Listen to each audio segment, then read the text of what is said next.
Okay guys, hello. सो क्या कभी आप लोग ने सोचा कि कनाडा में आने वाले लोग इजीली आईफोन और नई नई कारें, अच्छी अच्छी कारें इजीली खरीद लेते हैं, ठीक है? जबकि वही चीज इंडिया में खरीदने जाओगे तो वो ड्रीम है हर एक इंसान का। सो क्यों ऐसा होता है, उसके ऊपर ही ये वीडियो है, ठीक है? मैं हर एक चीज को ब्रेक डाउन करूंगा कि क्यों कनाडा में खरीदना आईफोन, कोई भी ड्रीम कार इजी हो जाता है कंपेरेटिव टू इंडिया, ठीक है? सो स्टिक अराउंड, कुछ रीजन आपको भी सरप्राइज करने वाले। सो देखने आए तो आईफोन हो गया, तो कोई भी ड्रीम कार होगी, ठीक है? वो कनाडा में आप आसानी से खरीद सकते हो बिना अपना जो फाइनेंशियल अकाउंट है बैंक में उसको अफेक्ट करे, ठीक है? मतलब उसके ऊपर कोई भी जोर नहीं आएगा आपके फाइनेंशियल अकाउंट में, बैंक पे। बट सेम चीज अगर इंडिया में खरीदने जाओगे तो बहुत बड़ा डिसीजन हो जाता है, ठीक है? घर वालों से पूछना पड़ता है, ठीक है? मम्मी पापा से एक बार पूछना पड़ता है, और फिर जो जितनी भी सैलरी है पूरे महीने की या 2 महीने की एक साथ लगानी पड़ती है, तब जाके वो चीज आती है। तो क्यों ऐसा? ठीक है, तो सबसे पहले प्राइजेस की बात कर लेते हैं। कनाडा में अगर आप देखने जाओगे तो आईफोन 15 जो अभी अभी लॉन्च हुआ था, वो आईफोन 15 का जो सबसे लोएस्ट वर्जन था, वो 1200 कैनेडियन डॉलर्स का था, ठीक है? 1200 कैनेडियन डॉलर्स, जो कि इक्विवेलेंट करने जाओगे ना तो 75 इंडियन रुपीज तक जाएगा, ठीक है? तो 75,000 इंडियन रुपीज है। इतना ही प्राइस होना चाहिए था आईफोन 15 का, बट नहीं। वो प्राइस एक्चुअली इंडियन करेंसी में यानी इंडिया में 82-85,000 इंडियन रुपीज तक चला गया, ठीक है? तो देख रहे हो इतना प्राइस, इतना डिफरेंस क्यों, मतलब इतना ज्यादा भेदभाव? तो उसका रीजन है मेन इंपोर्ट ड्यूटीज और टैक्स, ठीक है? इंपोर्ट ड्यूटी और टैक्स है वो ऐसे प्रोडक्ट पे काफी ज्यादा लगते हैं, जिसकी वजह से वो 75,000 इंडियन रुपीज का जो प्रोडक्ट होना चाहिए था वो 82-85 पहुंच गया। सेम चीज कार की बात करेंगे, कार की हालत और ज्यादा खराब है। जो कार कनाडा में बनती है बट इंडिया में नहीं बनती, वैसी कारों के ऊपर भी प्राइसिंग का काफी इम्पैक्ट पड़ता है, ठीक है?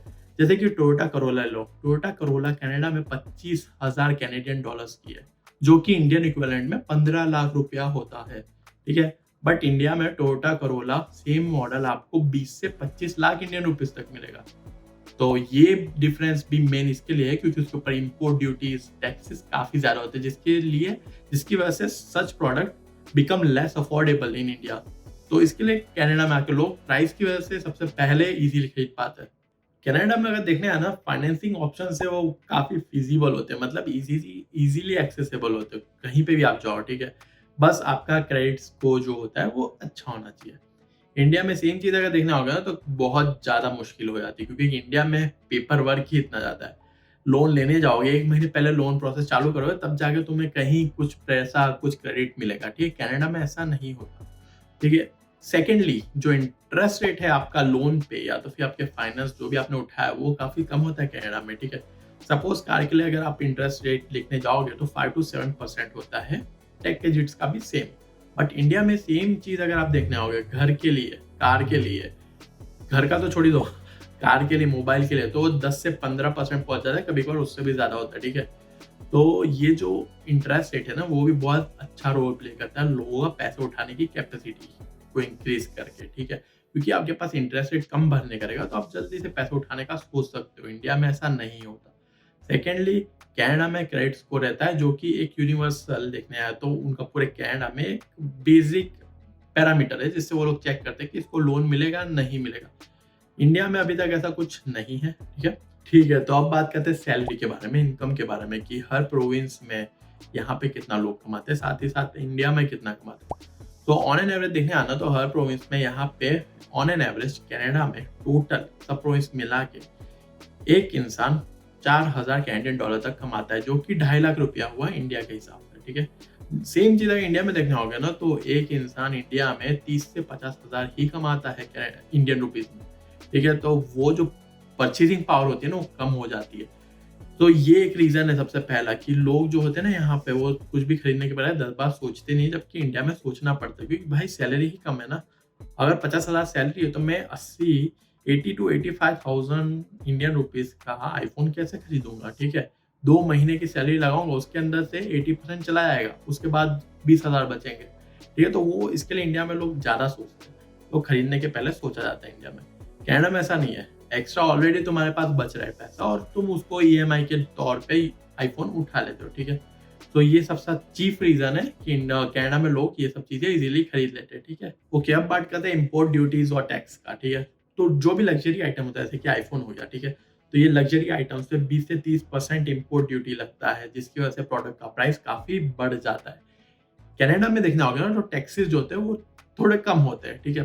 जैसे कि प्रोविंस टू प्रोविंस देखना होगा तो 15% जो होता है वो टैक्स होता है, जिसकी वजह से जो पावर होता है परचेजिंग का वो बढ़ गया, ठीक है। प्रोडक्ट का प्राइस कम ही है और तुम हम कमा भी ज़्यादा रहे हो, तो ऑब्वियसली तुम उसको इजीली खरीद पाओगे इंडिया के कंपैरिजन में। फाइनली एक आखिरी क्वेश्चन कि जो आईफोन आता है या तो कोई भी ऐसा प्रोडक्ट आता है, वो सबसे पहले यूएस, कनाडा ये सब जगह क्यों बेचते हैं, ठीक है। तो काफ़ी लोग ऐसा सोचोगे कि यार क्योंकि वहाँ का प्रोडक्ट है, वहाँ पे बेचना ईज़ी है, ऐसा नहीं होता, ठीक है। सबसे पहली बात, वो सबसे पहले वहाँ पे बेचेंगे प्रोडक्ट जहाँ पे डिमांड ज़्यादा होती है और लोगों की परचेजिंग पावर, वापस से कह रहा हूँ, परचेजिंग पावर लोगों की ज़्यादा होती है। यहाँ पे उनको पता है कि लोग 1-2 लाख की चीज़ खरीदने में सोचेंगे नहीं, क्योंकि ये लोग तो ऑलरेडी कमाते हैं और सेविंग के बारे में इनका इतना बिलीव नहीं है, ठीक है। तो ये रीज़न है सबसे पहला जिसकी वजह से यूएस, कनाडा ये सब जगह पे ये सब प्रोडक्ट जल्दी निकलते हैं, ठीक है, पहले रिलीज़ हो गया है। टैक्सेस से लेके इम्पोर्ट, सैलरी से लेके फाइनेंशियल ऑप्शंस, ठीक है, जो कि कनाडा में ये सब प्रोडक्ट यानी कि आईफोन, ड्रीम का खरीदना ईज़ी कर देती कंपैरेटिव इंडिया, ठीक है। तो इंडिया वालों ऐसा मत सोचो, ठीक है, कि तुम लोग पीछे हो।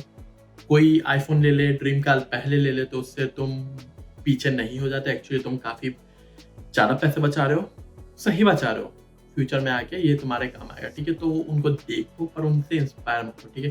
चीज़ें खरीदने से इंस्पायर मत हो, बट हाँ, कोई कुछ अच्छा कर रहा है, ठीक है, कोई कुछ नया कंपनी खोल रहा है, कोई कुछ प्रोडक्ट ला रहा है या तो कोई कुछ इन्फॉर्मेशन बता रहा है, तो उसके लिए थोड़ा ज़्यादा ऐसे जेलस हो कि यार ये मेरे को भी करना है, ठीक है। सो या दैट्स इट, ठीक है। वीडियो अच्छा लगा हो तो लाइक कर दो। आपकी क्या थॉट्स है मैं कमेंट में सुनना चाहूँगा, लिख दो, गालियाँ मत देना।